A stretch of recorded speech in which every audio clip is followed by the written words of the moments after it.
नमस्कार, आवाज अड्डा में आपका स्वागत है। आपके साथ मैं हूं विपिन भट्ट। किसानों ने पहले दिन से कहा है कि उनका आंदोलन शांतिपूर्ण है और इससे ना किसी को तकलीफ होगी और ना किसी को नुकसान। लेकिन अब ये दोनों चीजें हो रही हैं। पंजाब में गुस्साए किसानों ने अब टेलीकॉम टावर्स को अपना निशाना बनाना शुरू कर दिया है। सैकड़ों टावर्स तोड़ दिए गए हैं और सैकड़ों को भारी नुकसान पहुंचाया गया है। नतीजा, न लोग ठीक से बात कर पा रहे हैं, न ठीक से काम। वर्क फ्रॉम होम गड़बड़ा गया है तो बच्चों की पढ़ाई भी खराब हो रही है।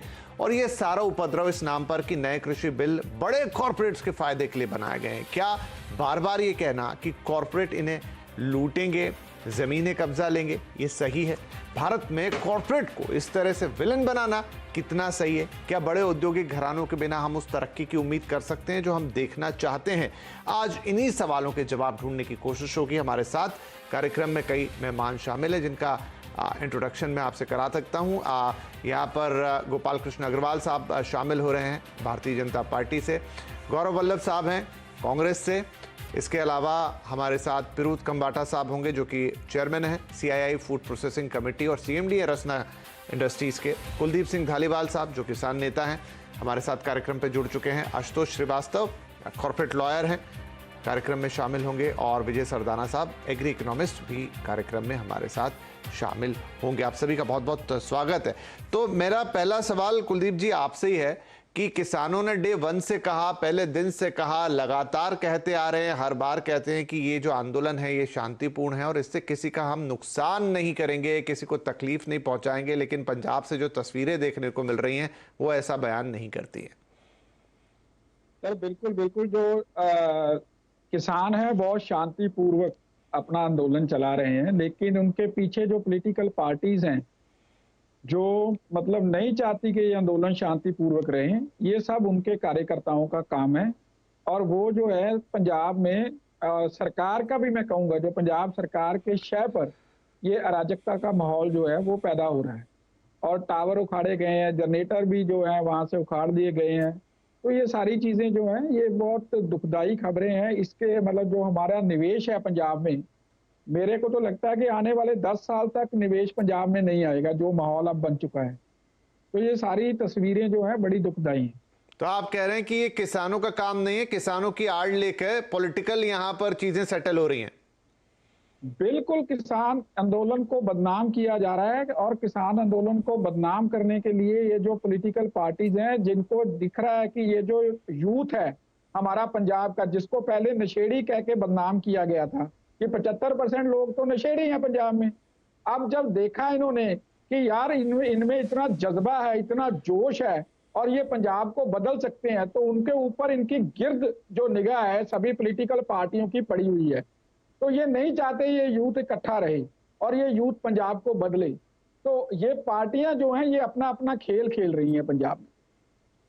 पार्टियां अपना अपना खेल खेल रही। गौरव वल्लभ साहब, अब चूंकि पंजाब में सरकार आपकी है, कांग्रेस की सरकार है, लेकिन बावजूद उसके वहां पर इस तरह की चीजें हो रही हैं। अब ये किसान कर रहे हैं, इसके पीछे पॉलिटिकल एजेंडा है, ये तो एकदम तुरंत से बताना बहुत मुश्किल है क्योंकि किसान संगठनों के बैनर दिख रहे हैं, झंडे दिख रहे हैं, कार्यकर्ता दिख रहे हैं, कौन है किसके पीछे कौन कर रहा है, लेकिन संभालना तो आप ही को है। जी, आपने बिल्कुल सही फरमाया। हमारे मुख्यमंत्री जो पंजाब के कैप्टन अमरिंदर सिंह जी ने भी ये बात ट्वीट के माध्यम से, पब्लिक मैसेज के माध्यम से कहा है कि 35 दिन से इस कड़कड़ाती ठंड में जब लाखों किसान दिल्ली की बॉर्डर पे शांतिपूर्ण तरीके से बैठे हैं, जब 45 लोगों की शहादत होने के बावजूद वो शांतिपूर्ण तरीके से बैठे हैं, जब सरकार की कानों पे उनकी बात का जूं तक नहीं रेंग रही फिर भी वो शांतिपूर्ण ढंग से बैठे हुए हैं, जब पूरी खेती को सूट बूट के दोस्तों के हवाले करने की बात हो रही है तब भी वो शांतिपूर्ण तरीके से बैठे हैं, तो हमें इस आंदोलन को शांतिपूर्ण तरीके से ही आगे ले जाना। ये बार बार हमारे मुख्यमंत्री जी ने भी जो पंजाब के उन्होंने कहा है। और मैं तो ऐसा मानता हूं विपिन जी कि मेरी जो आयु है, मेरे पुराने का पता नहीं, मेरी आयु में मैंने इतना बड़ा आंदोलन शांतिपूर्ण तरीके से 35 दिन से चल रहा हो, ठंड में लोग बॉर्डर पे बैठे हो, उनकी शहादत हो रही हो, सरकार उनके ऊपर कोई गौर नहीं फरमा रही हो, पर शांतिपूर्ण कहाँ रह गया गौरव जी? अभी तो जो तस्वीरें हम पंजाब से देख रहे हैं वो तो शांतिपूर्ण नहीं है। प्रॉपर्टी का बहुत देखिए, मैंने आपको कहा ना, कुछ उपद्रवी तत्व हो सकते हैं, पर मुझे ये लगता है आंदोलन की मुख्य बातें जो है उसकी तरफ ध्यान देना चाहिए कि क्यों सरकार हिंदुस्तान की खेती को अपने दो दोस्तों के हवाले करना चाहती है। इस चीज का जवाब देना चाहिए। क्यों सरकार जो पंच तत्व होते हैं, जिसको हम पंच महाभूत कहते हैं भारतीय दर्शन के अनुसार, भले ही वो आकाश, वायु, अग्नि, पृथ्वी, जल, पांचों को अपने दो दोस्त हैं उनके, एक लेफ्ट में एक राइट में, उन दोनों के हवाले करना चाहती है। आकाश हो तो हवाई अड्डे अपने एक दोस्त के, सारे हवाई अड्डे एक दोस्त को दे दिए। वायु है तो वायु में मोबाइल कंपनियां अपने एक दूसरे दोस्त के हवाले करा दी, क्योंकि वायु से ट्रांसलेट होती है। अग्नि है तो ऑस्ट्रेलिया तक में माइंस अपने उस दोस्त को दे दी। पृथ्वी है तो पृथ्वी में रेल भी अपने दोस्त को बेच दी। फिर अब आई है लास्ट में जल। अभी शिपिंग कॉर्पोरेशन की आप ही के चैनल में मैंने 3-4 दिन पहले देखा। पर गौरव साहब, आप तो ऐसे कह रहे हैं, वो भी अपने दोस्त को आप तो ऐसे कह रहे हैं कि जैसे कॉर्पोरेट पिछले 5-6-7 साल में ही पैदा हुए और उनको एक एक करके चीजें बांटती है, तो सारी कंपनियां हमेशा से मौजूद हैं और यही काम करती रही हैं, एक ही नहीं तो अलग नाम से कर रही हैं। तो फिर तो ये भी कहा जाए कि आपने सबको बांट दिया। तो ये तो मुझे ज्यादा, ये नहीं, एक मिनट रुकिए, एक मिनट रुकिए, ये कार्यक्रम का एक मिनट गौरव जी रुकिए तो सही, एक मिनट रुकिए। कार्यक्रम में इस पे भी बात करनी है। डिबेट के दो मोटे हिस्से हैं, एक तो जो पंजाब में हो रहा है वो, और दूसरा जो कॉर्पोरेट वाली बात है वो। लेकिन पहले मैं आपसे ये सवाल पूछ रहा हूं कि जब वहां पंजाब में इतना कुछ हो रहा है, अमरिंदर सिंह जी कह रहे हैं कि ये गलत हो रहा है, लेकिन हम रिपोर्ट्स देख रहे हैं एक भी जगह ना पुलिस वाला दिख रहा है, ना कोई किसी को रोकने वाला दिख रहा है। पता तो लगाइए कि उपद्रवी तत्व कौन है। आपकी सरकार है, बिल्कुल पता लगाएंगे। और आपके सवाल का जवाब देता हूं भाई साहब। आपने कहा कि इनका तो पुराना अनुभव है। भाई साहब, रेले चलाने का अनुभव उस कॉर्पोरेट को था क्या? जो मोबाइल गौरव साहब नहीं, आपको जवाब देना है, आपसे बहुत सवाल आएंगे, 1 घंटा है हमारे पास। लेकिन मैं कह रहा हूं कि अभी हम विषय के एक सिरे पे खड़े हैं, उस पे आऊंगा तब मैं आऊंगा, उस पे भी आ जाऊंगा। सर आपने कुछ क्योंकि बोला तो मैंने बोला, लेकिन पहले तो मैं किसानों वाली बात जानना चाहता हूं कि कौन लोग हैं। अगर वो किसानों को बदनाम कर रहे हैं तो तुरंत उन्हें सामने लाइए। भाई साहब, मैं तो आपको कह रहा हूं ना, कुछ उपद्रवी तत्व हैं। हम तो सरकार में भी, मुख्यमंत्री भी अपील कर रहे हैं कि शांतिपूर्ण तरीके से करें। आज लाखों किसान वहां बॉर्डर पे शांतिपूर्ण तरीके से बैठे, उनको खाली, लेकिन 10-15 टावर होते तो मुझे समझ में आता गौरव साहब। 1500 टावर तोड़ दिए और अभी तक ना पता है कि कौन कर रहा है और कौन नहीं कर पा रहा है। मैं तो आपको कह रहा हूं ना भाई, हम तो पता लगाएंगे। आपको ये भी विश्वास दिलाता हूं। कुलदीप सिंह जी कुछ कह रहे हैं जी, कुलदीप जी बना रहे हैं आप ये बोल के। सर, जब गौरव जी खुद बोल रहे हैं, कॉर्पोरेट घराने का नाम बोल रहे हैं, और हमारे जो इंडियन कॉर्पोरेट्स हैं उनको, उनके बारे में बोल रहे हैं, खुद कांग्रेस के प्रवक्ता बोल रहे हैं, तो कार्यकर्ता तो जमीन पे गुंडा बनेगा, वो तो नोचने जाएगा सारी चीजें। क्या हमारी जो पॉलिटिकल पार्टी है वो नहीं चाहती हमारे इंडियन कॉर्पोरेट्स हैं वो ग्रो करें, उनकी इन्वेस्टमेंट सेफ रहे हमारे। जी आएंगे, ठीक है। आपने कुलदीप जी अपनी बात कर दी, क्योंकि फिर दूसरी तरफ चला जाएगा। मैं एक बार गोपाल जी के पास जाना चाहता हूं। गोपाल जी, अभी तक किसान बैठे थे, आप अब तो बातचीत भी होनी है, कल ही होनी है आप लोगों की बातचीत उनसे, लेकिन अचानक से ये जो तोड़फोड़, प्रॉपर्टी का नुकसान, चीजों को जलाना, काटना, तोड़ना, और उसके इम्प्लीकेशन ये कि कम्युनिकेशन को आप ब्रेक कर रहे हैं, आपको लगता है ये भी आंदोलन का हिस्सा है? कौन है वो मोटिवेटेड लोग, कौन है वो पॉलिटिकल एजेंडा, कहां से आ रही है ये चीजें? देखिए, पहले तो कांग्रेस 100 चूहे खा के हज को चली वाली बात है। सारा आंदोलन को भड़काया इन्होंने, अभी भी ये यही काम कर रहे हैं।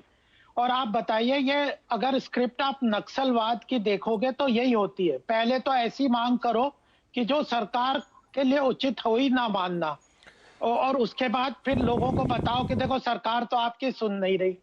फिर उसके बाद जब सरकार नहीं सुन रही तो और डेवलपमेंट के ही पूरा अटैक कर दो, पूरे कैपिटलिज्म पे ही अटैक करना शुरू कर दो, सरकार को, कैपिटलिज्म को। तो यह एक स्क्रिप्टेड जो नक्सलवाद का मूवमेंट है उसकी तरफ कांग्रेस कर रही है, और इन्हीं को यह बहुत बड़ी इसकी कॉस्ट देनी पड़ेगी। ये तो ठीक है, पंजाब तो देगा, कांग्रेस भी देगी, लेकिन साथ में देश को भी नुकसान होगा। यह पूरी तरह से, यह जो आंदोलन है, किसानों की बात तो हम सुन रहे हैं, किसानों की समस्याओं का भी समाधान कर रहे हैं, लेकिन वो बातें उठा रहे हैं जिनका इन 3 कानूनों से कोई संबंध नहीं है, जिसको सरकार किसी भी हालत में मान नहीं सकती कि तीनों कानूनों को आप रिपील कर दो। ये नहीं मान्यता मान हो सकती, चाहे वो कितना ही आंदोलन करते रहे। तो जो मान्य है नहीं, सड़कों पे कानून बनेंगे क्या? संविधान से, पार्लियामेंट से जो कानून बने हैं उसको नकार के आप सड़कों पे कानून बनाएंगे क्या? ये कह रहे हमने आंदोलन नहीं देखे। अरे कितने आंदोलन हुए, इमरजेंसी को भूल गए क्या? पूरे देश में 1984 का इनके द्वारा भड़काए हुए दंगे भूल गए क्या? और उसके बाद फिर उस अन्ना हजारे जन लोकपाल आंदोलन भूल गए क्या? कितने बड़े बड़े देश में आंदोलन हुए हैं। नहीं, और कांग्रेस गोपाल जी, वो सारी बातें ठीक नहीं, मैं आपसे सवाल जोड़ रहा हूं, बात पूरी कीजिएगा, सवाल जोड़ रहा हूं। वो सारी बातें ठीक है जो आप बता रहे हो, लेकिन कोई एक एजम्पशन बना लेना कि ये कॉर्पोरेट्स के लिए किया जा रहा है, इस घराने के लिए, उस घराने के लिए, इन दोस्तों के लिए, और उसके पीछे आप चीजों को तोड़फोड़ करना, उसको टारगेट करके, मैं इसकी बात कह रहा हूं। नहीं तो बिल्कुल, एक मैं कहता हूं कि एक क्रोनी कैपिटलिज्म का नाम लेके क्रोनी सोशलिज्म होता है। क्या ये कोई कहेगा कि हमारे देश के उद्योगपति चोर उचक्के हैं? हम तो नहीं कह रहे, हम तो कह रहे हैं कि उन्होंने बहुत देश के तरक्की में रोल किया है। आज इंडस्ट्रियलिस्ट ना हो, उद्योगपति ना हो, बिजनेस घराने ना हो, बिजनेस मैन ना हो, तो क्या देश का, क्या चाइना कम्युनिस्ट कंट्री बन रही है क्या? सब चीजें सरकार मूल्य भी तय करे, खरीद भी सरकार ले ले, सारे प्रोडक्शन भी सरकार, तो क्या ये तो सरकार में अर्थव्यवस्था की एक प्रक्रिया होती है जिसके द्वारा देश का आर्थिक विकास होगा, उन्नति होगी। मैं तो ये बात बिल्कुल, हम भारतीय जनता पार्टी ये नहीं मानते कि इंडस्ट्रियलिस्ट और उद्योगपति इस देश का नुकसान करते हैं। वह भी देशभक्त हैं और उन्होंने भी देश में बहुत कंट्रीब्यूट किया है। आज जितने रिसोर्स जनरेट हो रहे हैं, किसान का भी रोल है और उद्योगपतियों का भी रोल है। दो ही होते हैं वेल्थ क्रिएटर, उद्योगपति, व्यापारी, और व्यापारी भी नहीं, उद्योगपति, इंडस्ट्रियलिस्ट और किसान। ये दो हैं जो इकोनॉमिक जनरेशन, इकोनॉमी को जनरेट करते हैं। बाकी तो मैनेजर है और गवर्नमेंट डिस्ट्रीब्यूटर है। गवर्नमेंट कोई वेल्थ जनरेट नहीं करती, वो तो जनरेटेड वेल्थ को इकट्ठा करके जिन जिन सेगमेंट में, जिन सोसाइटी के गरीब सेगमेंट में डिस्ट्रीब्यूट करती है। तो सरकार डिस्ट्रीब्यूटर ऑफ वेल्थ है और जो प्रोफेशनल्स और व्यापारी वगैरह वो मैनेजर ऑफ वेल्थ है। क्रिएटर ऑफ वेल्थ दो ही होते हैं, क्या किसान और उद्योगपति, या क्रिएट।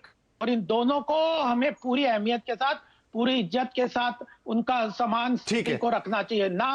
जो और इसलिए क्रोनी सोशलिज्म जो है, क्रोनी सोशलिज्म है जो आज अभी गौरव वल्लभ कह रहे हैं कि नाम कुछ भी कर दो, गालियां देने लग जाओ और विदेश में हवाई जहाज से घूमने चले जाओ। ठीक है, ये तरीका है कोई? ठीक है, इस बात पे आगे आते हैं। पिरूज खंबाटा साहब है हमारे साथ। पिरूज जी, काफी बातें सुनी भी आपने जुड़ने के बाद, और ये जो पूरी किसानों वाली बात आई और ये आंदोलन चल रहा है, मांगे रखना जायज है, कोई बात नहीं, आप अपनी चीजों को रख सकते हैं, बोल सकते हैं, डेमोक्रेसी, एक प्रदर्शन चल रहा है। लेकिन उस प्रदर्शन में जाके एजम्पशन क्रिएट करना कि ये कॉर्पोरेट्स के लिए ही है, ये कॉर्पोरेट्स को फायदा पहुंचाने के लिए है, और उस एजम्पशन पर अब तो फिजिकल अटैक करना, चीजों को तोड़ना, चीजों को खराब करना, ये कहां की बात हुई? देखो, मेरे को 2 मिनट लेना चाहूंगा इसके, ये क्वेश्चन के पहले आने के पहले जी। पहले तो मेरा मानना है कि ये कंट्री में सबसे इंपॉर्टेंट अगर कोई तबका है तो रूरल है और फार्मर है। और ये मैं आज नहीं कह रहा हूँ, काफी सालों से रह रहा हूँ। और हम जो फूड प्रोसेसिंग इंडस्ट्री में है, वो फार्मर को एक, हमारा जो कॉइन होता है उसका अगला पहिया कहते हैं। अगर फार्म नहीं होगा तो प्रोसेस क्या होगा, और प्रोसेस नहीं होगा तो क्या बनेगा, और आगे वैल्यू कैसे मिलेगा? आज वैल्यू एडिशन के लिए प्रोसेसिंग जरूरी है और प्रोसेसर को फार्मर चाहिए, तो हम लोग तो साथ में ही सोचेंगे। अब जब 90s का लिबरलाइजेशन आया, उसके पहले ऐसी ही बातें थी कि लिबरलाइजेशन आएगा, प्राइवेटाइजेशन होगा, सब बिक जाएगा।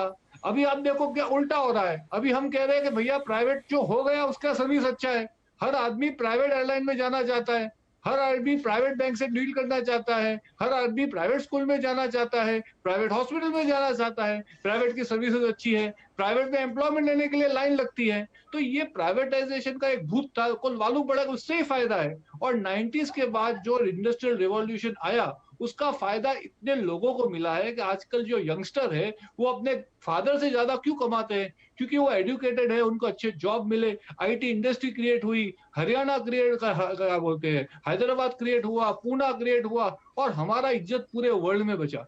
हमारे जो आईआईटी के लड़के पूरे वर्ल्ड में हैं और सीईओ बन रहे हैं बड़ी बड़ी कंपनी के। ये कब हुआ? 90s के लिबरलाइजेशन के बाद। अनफॉर्चुनेटली एग्रीकल्चर में रिवॉल्यूशन इसलिए नहीं आया कि ये लिबरलाइजेशन नहीं हुआ, और ये हमको मान के चलना पड़ेगा कि ये पेंडिंग था। इसमें जो सुधार आए हैं वो ऐसा में बिल्कुल ही आपके शो से दोहराए लगता है खाली कॉर्पोरेट के लिए सुधार है, बिल्कुल नहीं है।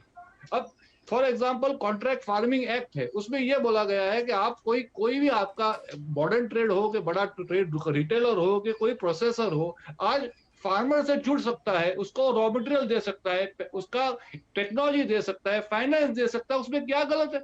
अगर आज कोई इंडस्ट्रियल फार्मर के साथ बैठ के अच्छा दाड़म भी हमको गुजराती में बोलते हैं pomegranate, I don't know Hindi का क्या वर्ड, उसको बनाना चाहे और एक्सपोर्ट करना चाहे, ग्रेप बनाना चाहे, एक्सपोर्ट करना चाहे, तो उसमें तो फार्मर का फायदा है। तो मेरे हिसाब से उसमें कहां तकलीफ होनी है?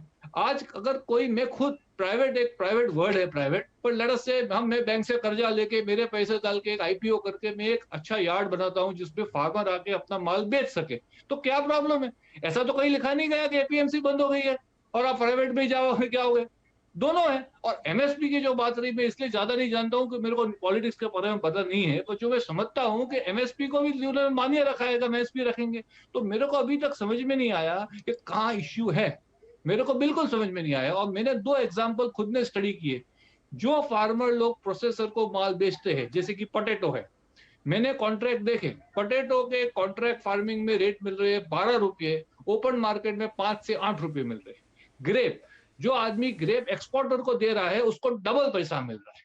तो कहाँ इश्यू है, मेरे को समझ में नहीं आ रहा। और ये इश्यू में ये क्यों हम मान के चल रहे हैं कि खाली 2-4 इंडस्ट्रियलिस्ट इन्वॉल्व है, जो यंग एंटरप्रेन्योर है, मेरा ये मानना है रूरल में भी यंग एंटरप्रेन्योर है कि जो एग्री प्रोसेसिंग करना चाहते हैं, खुद का यूनिट लगाना चाहते हैं, ये फायदा सबके लिए है, 2 लोग के लिए थोड़ी ना, सबके लिए फायदा है। राइट। ये फायदा कोई 4 लोगों के लिए नहीं है। मैं तो कहता हूँ सबसे बड़ा फायदा किसका है मालूम है? जो यूथ है, जो बॉम्बे जाके नौकरी करेगा, बेंगलोर जाके नौकरी करेगा, आज खुद का प्राइमरी प्रोसेसिंग यूनिट लगा पाएगा। आज गार्लिक है, कोई भी एक अनियन है, उसका डिहाइड्रेशन का 40 लाख का यूनिट बनता है, खाली 40 लाख का। तो आज एक छोटा प्रोसेसर खुद का डिहाइड्रेशन करे अनियन का और एक्सपोर्ट करेगा, तो अनियन होगा से 20 रुपए किलो, डिहाइड्रेटेड अनियन 500 रुपए किलो बेचेगा, तो कमाएगा कि नहीं कमाएगा? तो उसका फायदा है। जी। और मेरे साथ जुड़ेगा, मैं उसका माल 500 रुपए में खरीद लूंगा, उसका फायदा है। और एक लास्ट बात बोल दूं, मेरे को अभी तक समझ में नहीं आया। जी। आज मैं सपोज एक खड़ा रह जाता हूँ रोड पे और उबर की गाड़ी लेता हूँ, तो उबर की गाड़ी के साथ मेरा कोई झगड़ा होता है तो उसकी गाड़ी में ले लेता हूँ, तो लैंड का लेने की बात आई। आज कॉन्ट्रैक्ट फार्मिंग में मैंने किसी के साथ डील किया, भैया तू गार्लिक होगा, मैं तेरा गार्लिक ले लूंगा, हमारा डील फेल हो जाता है, तो कोर्ट में जाता है, जमीन तो उसकी नहीं ले सकता हूं मैं, ये थोड़ी जमीन ले सकता हूँ उसकी। ठीक तो है, ये कुछ मेरे को समझ में नहीं आ रहा ठीक है। आपके मीडिया के द्वारा अपने को लोगों के साथ बैठना पड़ेगा। और मैं ये बताना चाहता हूँ आपके द्वारा कि ये लिबरलाइजेशन एग्री सेक्टर में होगा तो एक कमाल आएगा और इसमें सबका फायदा होगा, और सबसे बड़ा फार्मा इंडस्ट्रियलिस्ट का नहीं होगा। आज आईटी इंडस्ट्री में चलो 4 इन्फोसिस बन गए, टीसीएस बन गए, हजारों बच्चे हैं, हजारों बच्चे। नहीं फिरोज साहब, आप बढ़िया एग्जांपल दी, ठीक है, आप बढ़िया एग्जांपल दे रहे हैं, आप पिक्चर की दूसरी तस्वीर बताने की कोशिश कर रहे हैं। मैं थोड़ा सा जाता हूं आशुतोष के पास। आशुतोष, ये जो पूरा ये जो है कि चीजें चली जाएंगी, एक तरफा हो जाएंगी, जमीन चली जाएगी, एक कार्टलाइजेशन, आप तो टेक्निकल आदमी हैं, वकील हैं, आपने डेफिनेटली, मैं उम्मीद कर रहा हूं पूरा एक्ट भी है, अब तो कानून बन चुका है, पढ़ा होगा। क्या उसमें हिडन चीजें हैं? क्या उसमें ऐसी चीजें हैं जो आगे जाके गले का फंदा बन जाएगी किसान को, अगर आज ये चीजें नहीं करते हैं, जो इस तरह की चीजें? हालांकि सरकार तो उसके लिए भी तैयार है, लेकिन फिर भी क्या उसमें हिडन एजेंडा है जिसकी बात की जाती है? देखिए, अभी तो ऐसा है कि जो 3 कानून बनाए गए हैं, जो गवर्नमेंट ने बनाया है, अभी तो ये पूरा मामला अभी सुप्रीम कोर्ट में पेंडिंग है, और जिसमें कि सुप्रीम कोर्ट ने कहा है कि अभी हम ये जो तीनों कानून है वो अनकॉन्स्टिट्यूशनल है या नहीं है, इसके ऊपर तो वो फैसला बाद में कोर्ट सुनाएगा। बट फिलहाल के लिए जो हम जानते हैं कि 17 तारीख को जो ऑर्डर हुआ है सुप्रीम कोर्ट का, तो सुप्रीम कोर्ट ने इस बात को कि किसान जो है प्रोटेस्ट कर सकते हैं, वो उनका कॉन्स्टिट्यूशनल राइट है, उसको कोई छीन नहीं सकता, उनको उसके लिए फ्रीडम है, तो वो जो है पूरी तरह से उनको राइट है, वो कर रहे हैं। हालांकि सुप्रीम कोर्ट ने यह भी साफ कर दिया था उसी ऑर्डर में कि किसी भी तरीके से कोई भी ऐसा नहीं होना चाहिए जहां पे किसी के लाइफ का कोई थ्रेट हो या किसी के प्रॉपर्टीज को जो है डैमेज हो। इन सब चीजों से बचना है जहां पर किसी और का फंडामेंटल राइट जो है वायलेट ना हो जाए। तो जो है पीसफुल तरीके से जो है वो अपने प्रोटेस्ट को वो आगे चला सकते हैं। जहां तक एक्ट के अंदर जो प्रोविजंस की बात है, तो मैं यही कहूंगा कि देखिए वो प्रोविजंस तो अभी तक पब्लिक डोमेन पे हर जगह अवेलेबल है नहीं तरीके से। हालांकि कुछ उसकी बातें हैं जहां पे कहते हैं कि भाई आप एक एक्ट में है कि आप कॉन्ट्रेक्चुअल एग्रीमेंट कर सकते हैं सामने वाले के साथ।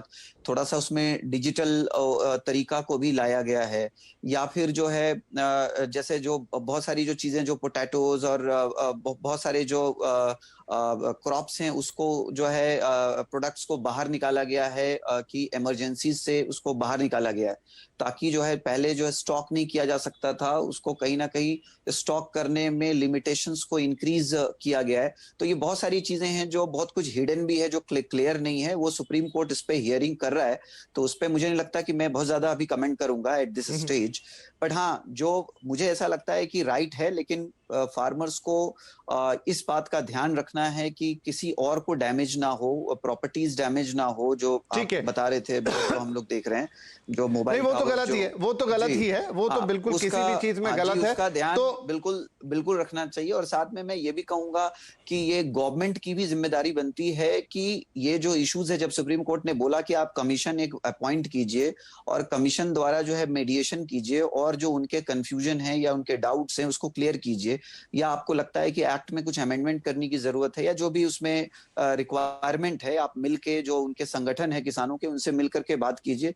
तो मुझे लगता है इसको भी आगे बढ़ाना चाहिए, दोनों तरफ से। नहीं तो बातचीत तो होने जा ही रही है, कल बातचीत होने वाली है, इसीलिए मैं धालीवाल साहब के पास भी जाता हूं। जी धालीवाल साहब, क्योंकि आशुतोष ने अपनी एक अंडरस्टैंडिंग वहां पे रखी, और क्योंकि मैटर सब जुड़ीज है, इसलिए एज ए वकील वो बहुत ज्यादा उसमें बोल भी नहीं सकते, लेकिन आप तो किसान नेताओं में से एक हैं, आपने वो चीजें पूरी तरह से पढ़ी हैं। क्या आपको ये लगती है कि वो आप लोगों को बर्बाद करने के लिए, आप लोगों को ट्रैप करने के लिए, आप लोगों को फंसाने के लिए है?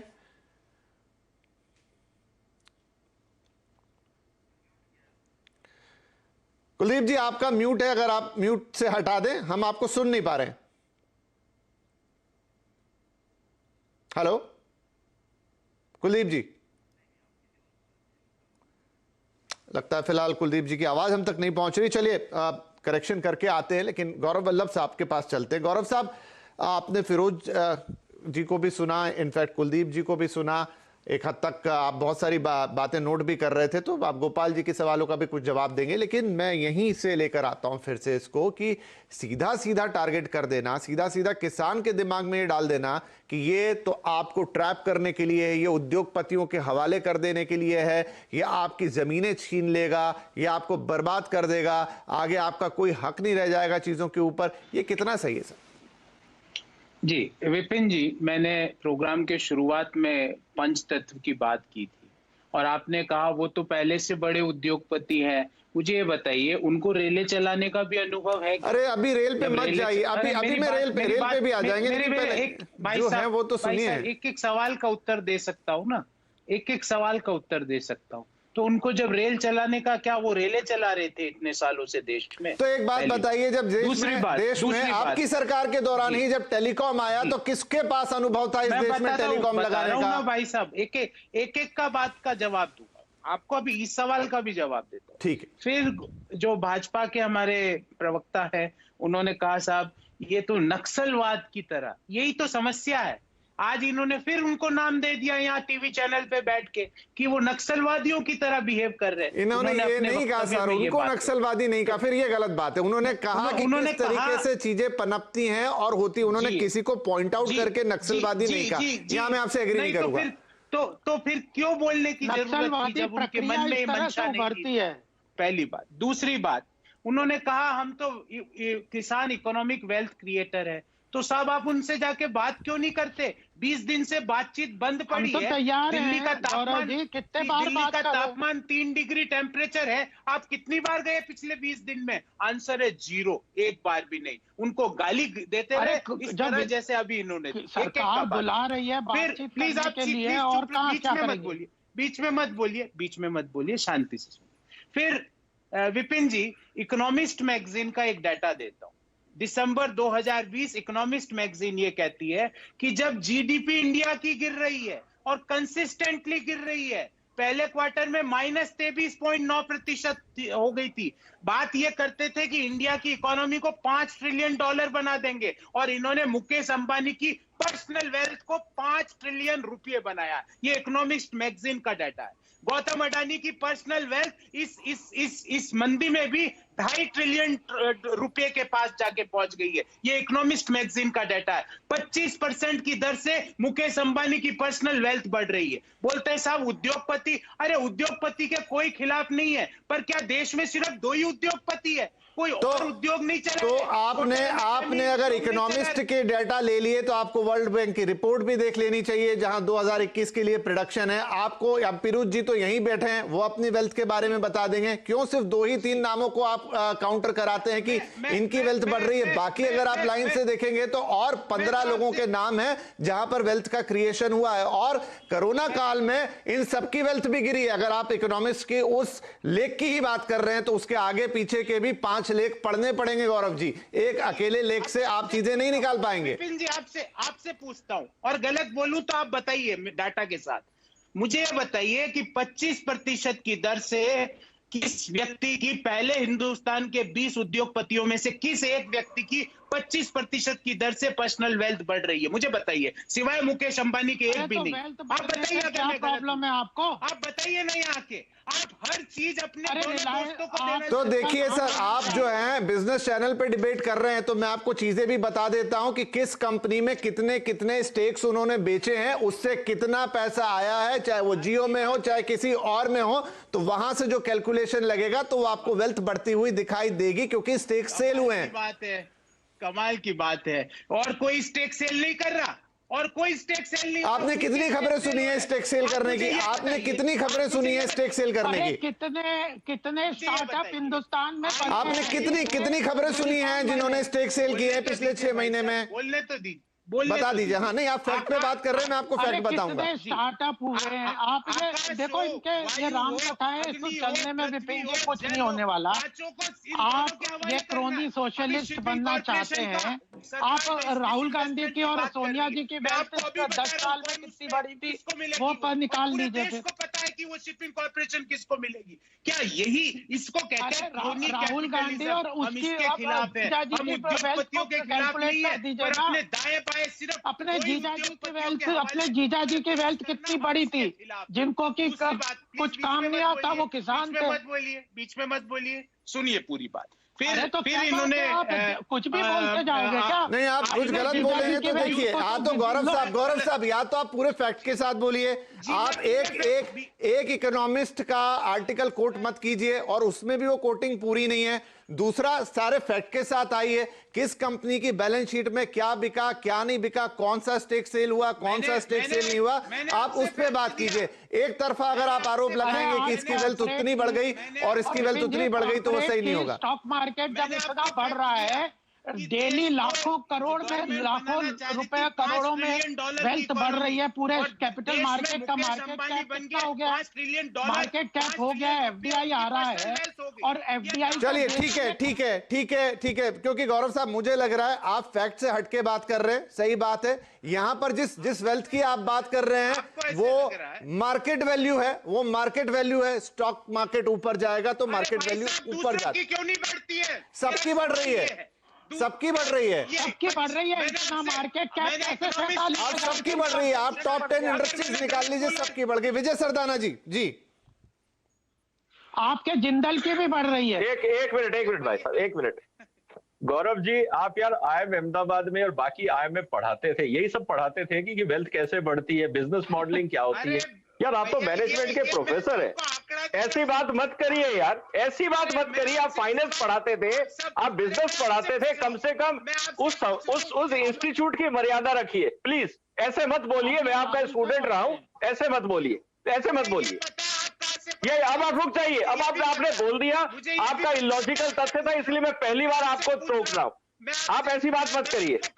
आप जितने MBA के स्टूडेंट आपके देख रहे होंगे ना, वो कहेंगे गौरव जी को क्या हो गया आज, क्या बात कर रहे हो, आप प्रोफेसर रहे हो, उस मर्यादा को रखो।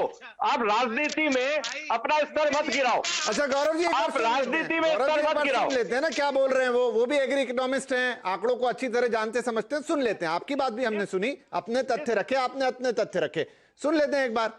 गौरव जी सुनना आपको भी पड़ेगा। गौरव जी के कोई तथ्य नहीं थे, ऐसा है विपिन जी, गौरव जी जिस इंस्टीट्यूट में पढ़ाते थे मैं वहां का स्टूडेंट हूं, तो इसलिए मैं भी जानता हूं जिस अंग्रेजी और इकोनॉमिक्स और फाइनेंस की ये बात कर रहे हैं, जिस दिन गौरव जी को ये समझना होगा कि किस कंपनी का शेयर ऊपर जाता है और क्यों जाता है, वैसे इनको सब पता है। राजनीतिक मजबूरी है, इसलिए गलत तथ्य ना दे, आपकी इंटेलेक्चुअल पे लोग क्वेश्चन करेंगे, प्लीज डोंट डू दिस। अब सवाल ये आता है घूम फिर के, जो बार बार बातें आ रही है कि किसानों के मुद्दे को लेके, आफ्टर ऑल आप तो सारी पार्टियां इलेक्टेड पार्टियां है ना, आप कहते हैं कानून खराब है, जब संसद में चर्चा होती है तो आप लोग तथ्य रखते हैं कि कौन से क्लॉज में क्या कमी है। क्या कांग्रेस ये पार्टी ने, समाजवादी ने, जितनी पार्टियां कह रही हैं किसानों का मुद्दा सही है, क्या अपने अपने तथ्य आपने जनता के बीच में रखे? डेमोक्रेसी में तो डिबेट होती है ना।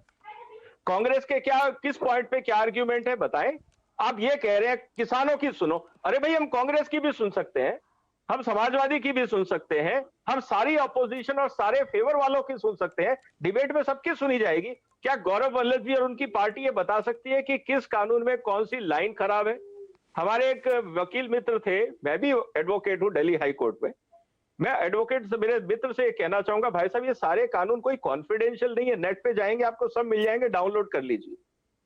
और उसमें बहुत साफ लिखा है, मेरे ख्याल से हिंदुस्तान का ये पहला कानून होगा जिसमें एक भी जार्गन नहीं है। जिसको बेसिक हिंदी और बेसिक इंग्लिश आती है ना, वो इस कानून को समझ सकता है। इंटरप्रिटेशन अपने अपने हिसाब से हो सकता है, कल को ऐसा हो जाएगा, परसों वैसा हो जाएगा, तो सर संसद और विधानसभा किस लिए है?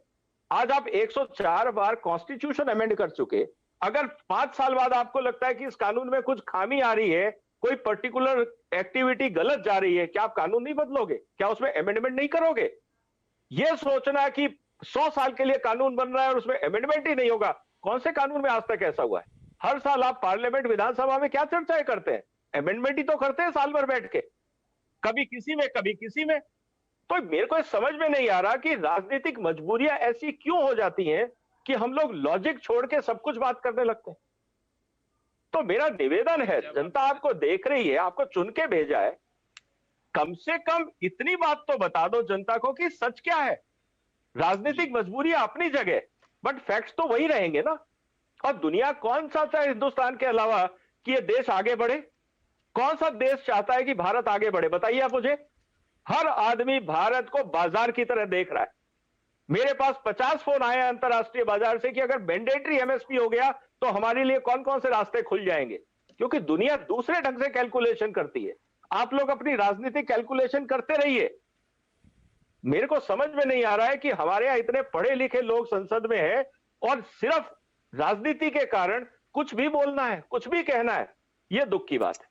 जी, मैं फिरोज का जवाब देना नहीं, मैं आता हूं सर, आपके पास आता हूं, बहुत सारा वक्त है अभी, लेकिन मैं एक बार फिरोज जी के पास जाता हूं। जो आप बात कह रहे थे कि इस देश में किस तरीके से अनइक्वल वेल्थ बढ़ रही है, फिरोज जी, क्योंकि आप तो खुद इंडस्ट्रियलिस्ट हैं और मैं उम्मीद करूंगा कि यहाँ बहुत ही एक ऑनेस्ट आंसर आपका आएगा। क्या आपको लगता है कि सरकार जो है वो सिर्फ कुछ लोगों को ही प्रमोट करती है? आप भी तो हैं, आप भी तो इंडस्ट्री चलाते हैं, आपको तो पीछे धकेला जा रहा है, लेकिन एक दो लोग ही हैं जिन्हें सो कॉल्ड आप सरकार का करीबी समझते हैं और बस उन्हें ही फायदा होता है, और वो अभी हो रहा है पिछले 5-6 साल में, इससे पहले तो देश में कभी कुछ हुआ नहीं।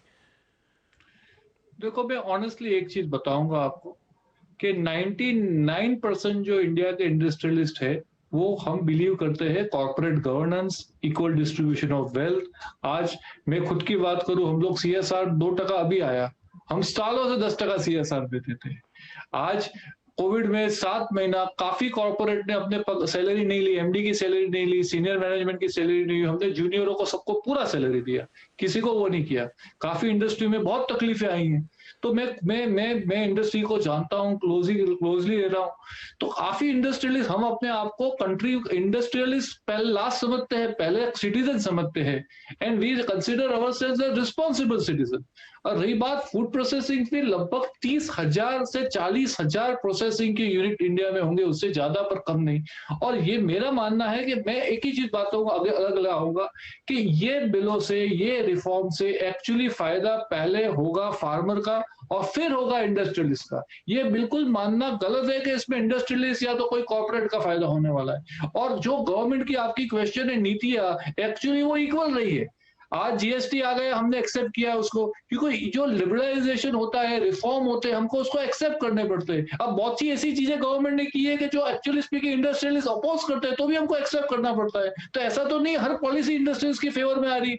आज इनकम टैक्स रेट पर्सनल पे पहले 20% था, 40% हो गया है, कहाँ कोई बोल रहा है? तो आई थिंक इसको बैलेंस में जानना पड़ेगा। We are all working for the country, और आई थिंक हम कुछ भी डिबेट ऐसा करें, कोई भी नया रिफॉर्म आए, वी हैव टू थिंक। आज एक एग्जांपल देता हूं, आज एफडीआई आ गया कि फॉरेन डायरेक्ट इन्वेस्टमेंट अच्छा ही है इंडिया के लिए, क्योंकि हमको अगर फॉरेन के साथ अगर कॉम्पीट करना पड़ेगा, अगर इंडिया को डेवलप बनना पड़ेगा, तो हमको वर्ल्ड के साथ कॉम्पीट करने के लिए एफडीआई भी चाहिएगा, एफआईआई भी चाहिएगा, हमको रिफॉर्म भी चाहिएगा।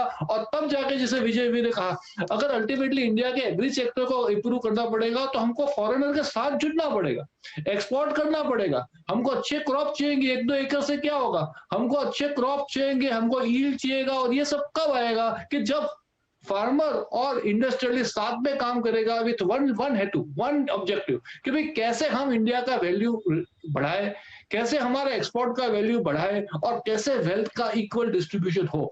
मैंने पहले भी एग्जांपल दिया, वो सबसे ज्यादा एग्जांपल अच्छा आईटी है। आज आईटी इंडस्ट्री में डेफिनेटली बिलियनर इंडिया में बने। मैं मान के चलता हूं बेंगलोर में 50 लोग मिलियनर बन गए, 100 लोग, पर साथ साथ में एवरेज आदमी, जो यंग आदमी आईटी इंडस्ट्री से जुड़ा हुआ है, उसका पगार भी 10 और 15 लाख है। तो it is called wealth creators. तो हम लोग वेल्थ मेकर है, वेल्थ क्रिएटर है, और आपने सही बोला वेल्थ डिस्ट्रीब्यूटर भी है। तो आज जब biggest thing industry brings to the table is this, तो मैं एक समझना ही चाहता हूं कि अगर ये लिबरलाइजेशन और ये जो रिफॉर्म से अगर काफी इंडस्ट्री में फायदा आया है, तो फार्म में क्यों हम दूर रखे? हम फार्म को, जो जीडीपी का अभी हमारा खाली 12-15% है, हम लोग ये जो मायोपिक विजन ले रहे हैं, मायोपिक का मतलब होता है भैया छोटा विजन, और हम लोग ये जो बड़ा बेनिफिट नहीं देख रहे हैं, और इसके कारण सबसे बड़ा फायदा फार्मर का ही नुकसान होगा एक्चुअली उसमें। और किसका नुकसान होगा मेरे को बोलो? मैं एक एग्जाम्पल देके चलता हूँ, मैं एक एग्जाम्पल से इसका एंड कर देता हूँ डिस्कशन को। आज हम ये चाहेंगे कि हर हॉस्पिटल पब्लिक होगा और गवर्नमेंट का होगा, तो क्या होगा? सोचो, आज प्राइवेटाइजेशन हॉस्पिटल में आया है, तो बेस्ट टेक्नोलॉजी आई है, लाइव्स बच रही है। मेरे को बोलना नहीं है, तो भी आपके चैनल पे बोलता हूं, आप रिपोर्ट देख लो, कोविड में mortality rate private sector hospital का ज्यादा है पब्लिक सेक्टर से। क्यों? आज एजुकेशन, तो मेरा ये कहना है कि उससे फायदा ही होगा, थोड़ा तकलीफ होगा। जैसे कंप्यूटर आए, मैं छोटा सा, जो कंप्यूटर आए, बैंकों में स्ट्राइक हो गई, कंप्यूटर आए, हम काम नहीं करेंगे। अभी उल्टा स्ट्राइक हो रहा है, कंप्यूटर नहीं चल रहा है, स्ट्राइक हो रही है, हम स्ट्राइक करेंगे क्योंकि कंप्यूटर नहीं चल रहा है। तो आज आदत बढ़ जाती है। ठीक है, ये रिफॉर्म ऐसी चीज है, ये मान के चलता जी। नहीं, आपने बहुत अच्छे से अपनी बात को रखा है यहाँ पर। कुलदीप साहब, आपसे मेरा उस समय ऑडियो नहीं जा पाया था, लेकिन एक इंपॉर्टेंट प्रश्न मैं आपसे पूछना चाहता हूं। आप भी किसान नेता हैं, आप भी किसानों के रिप्रेजेंटेटिव हैं। क्या आपको ये लगता है, और सही उत्तर दीजिएगा, जो लगता है वही दीजिएगा क्योंकि यहाँ पर सब सुन रहे हैं, क्या आपको लगता है कि ये सब कुछ कॉर्पोरेट्स के लिए किया जा रहा है ताकि वो आपकी पूरी फसलों को हड़प ले, वो आपके ऊपर कार्टेल बना के मनमानी करें, आपके लिए अच्छा दाम ना दे और आखिरी में आपकी जमीन भी ले ले? नहीं नहीं, ऐसा बिल्कुल नहीं है। देखिए, मैं फार्मर प्रोड्यूसर ऑर्गेनाइजेशन, कल भी मैं बात कर रहा था, farmer producer organisation 10,000 farmer producer organisation government ने बनाने के लिए बोला है। और मेरे को लगता है कि अगर हम लोग, जैसे नॉर्थ इंडिया में हमारी ऑर्गेनाइजेशन काम कर रही है, फार्मर प्रोड्यूसर ऑर्गेनाइजेशन जो बहुत बड़ा रोल प्ले करेंगी, जो स्मॉल स्केल इंडस्ट्री बनाने में, फूड प्रोसेसिंग में, पैकेजिंग में, और आप बोलें स्टोरेज में। और हमारे पास बचा क्या अभी जीडीपी को अप करने के लिए? अगर हम एक्सपोर्ट बढ़ाना चाहते हैं तो हमें सर्टिफाइड ऑर्गेनिक चीजें उगानी पड़ेंगी और उसको विदेश में बेचना पड़ेगा। तो अगर हम लोग food processing, certified organic food processing में जाएं और एक्सपोर्ट में जाएं, और पंजाब, हरियाणा तो बहुत बड़ा बदलाव कर सकते हैं हम यहाँ पे। लेकिन बात यह है कि ये चीज लोगों को अभी समझानी थोड़ा डिफिकल्ट हो रहा है कि ये चीजें पॉसिबल हो पाएंगी, ये जो एफपीओ हैं ये काम करेंगे, और ये थोड़ा मुश्किल वाली बात है। अगर यहाँ पे हम लोग काम करें और लोगों को ये समझा पाए कि आपके जो बच्चे विदेश जा रहे हैं और आप लोग जो खुदकुशियां कर रहे हो, और अगर आप अपनी जमीन में से जो चीज उगाओ, सर्टिफाइड ऑर्गेनिक उगाओ, अगर उसको लेके आपका बच्चा विदेश जाए और वो उसका जो बाहर जाने का उसका है, उसको वो भी पूरा हो जाए और उसको आपकी इनकम भी डबल हो जाए, तो इससे जो है लोग समझ जाएंगे। लेकिन गवर्नमेंट जो है वो थोड़ा दूसरे तरीके से रिफॉर्म्स को समझा रही है और कहीं पे ग्राउंड पे जो है लोग समझ नहीं पा रहे। जी ठीक है, तो ये भी एक बात है, और ये बात निकली है किसान नेता के मुंह से जो बता रहे हैं कि इससे कितना बेनिफिट होगा और इस चीज को शायद और लोगों को अच्छे से समझाने की जरूरत है जो नहीं समझ पा रहे। मैं एक छोटा सा ब्रेक ले रहा हूं, लेकिन ब्रेक के बाद जब लौट कर आएंगे तो उस पॉइंट को और थोड़ा उठाएंगे कि जिस तरीके से हम बात बात पे औद्योगिक घरानों को गाली देते हैं या कॉर्पोरेट्स को गाली देते हैं, लेकिन देश की प्रगति में, देश की उन्नति में उनका क्या रोल है, उनकी कितनी अहमियत है। क्या वो ऐसे ही जीरो से टॉप पर पहुंचे? क्या आज वो नहीं होंगे तो हम वैसे ही होंगे जैसे अपने चारों तरफ देख रहे हैं? इंडस्ट्रीज मिलेंगी, कॉर्पोरेट्स मिलेंगे, बैंक्स मिलेंगे, सब मिलेंगे, या हमें उन्हें सीधे उठा के गाली दे देनी चाहिए? एक छोटा सा ब्रेक ले रहे हैं, ब्रेक के बाद चर्चा जारी है।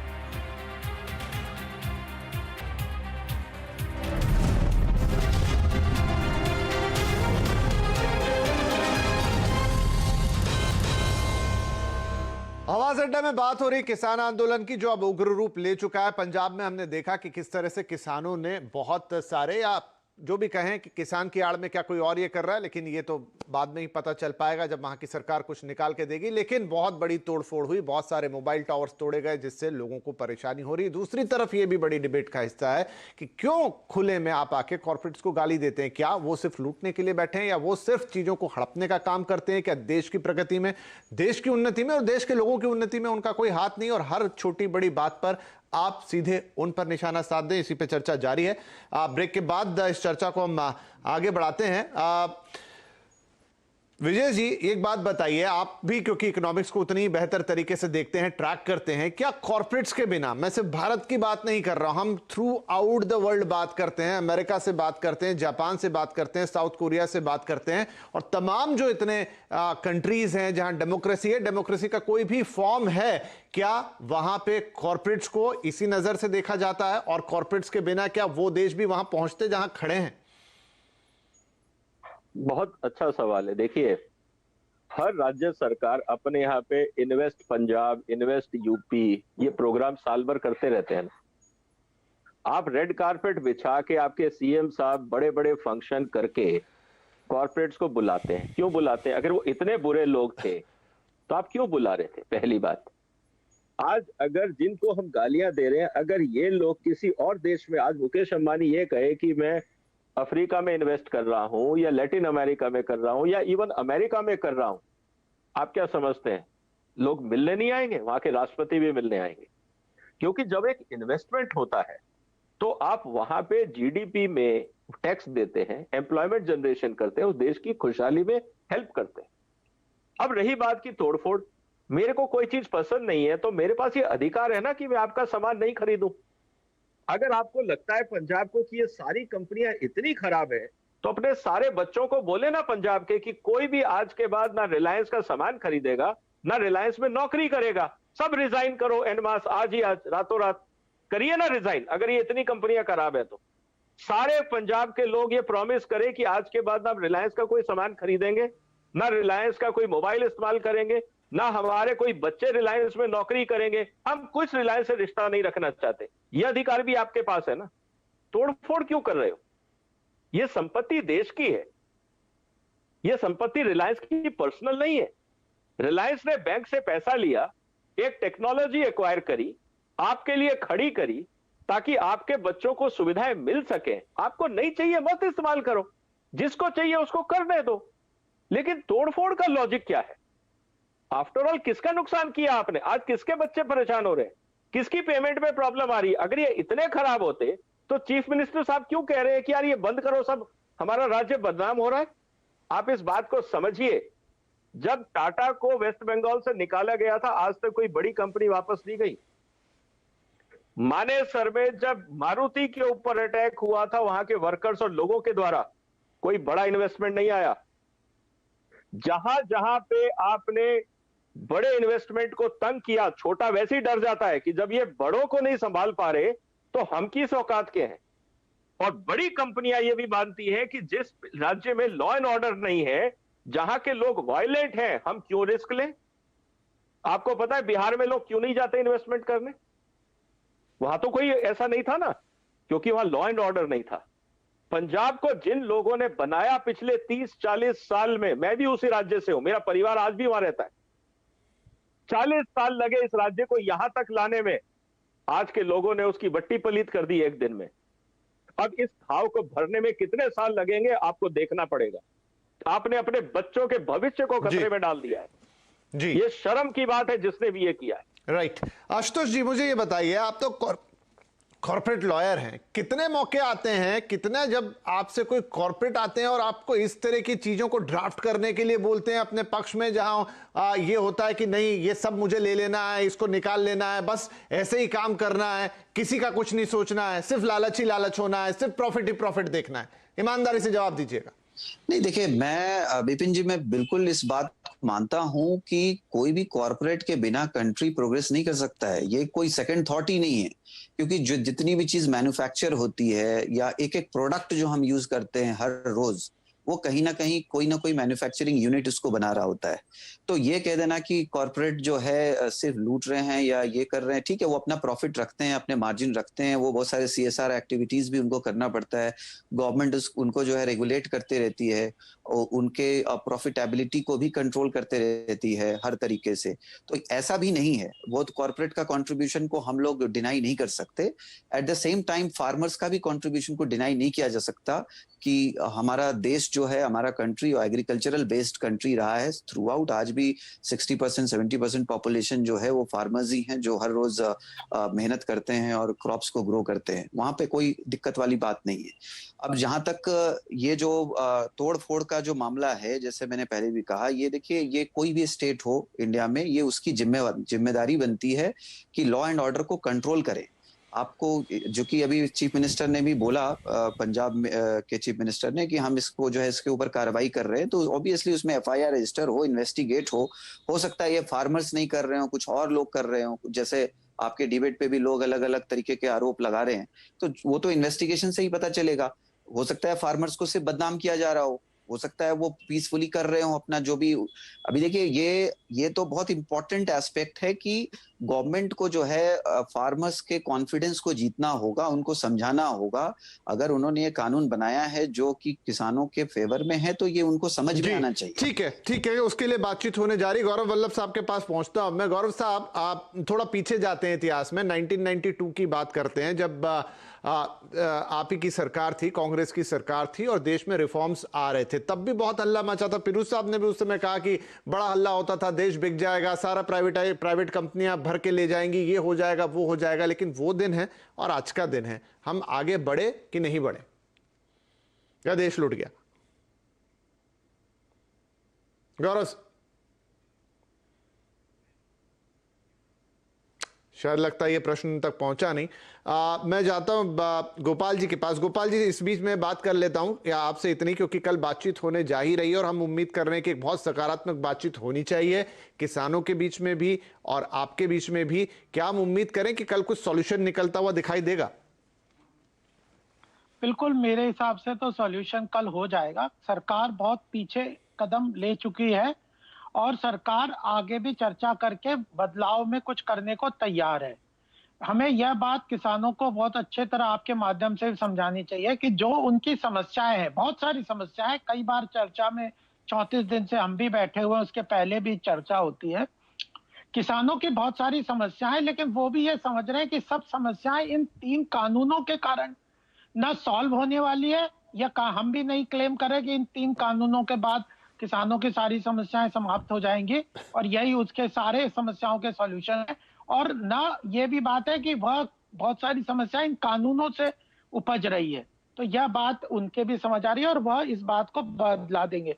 लेकिन हम इतने ज्यादा ऑब्सेस्ड हो गए हैं कि ये जो एसेंशियल कमोडिटीज एक्ट की बात, उसके बारे में नहीं करते। दूसरा कानून है, फिर कॉन्ट्रैक्ट फार्मिंग की कई बार बात नहीं करते।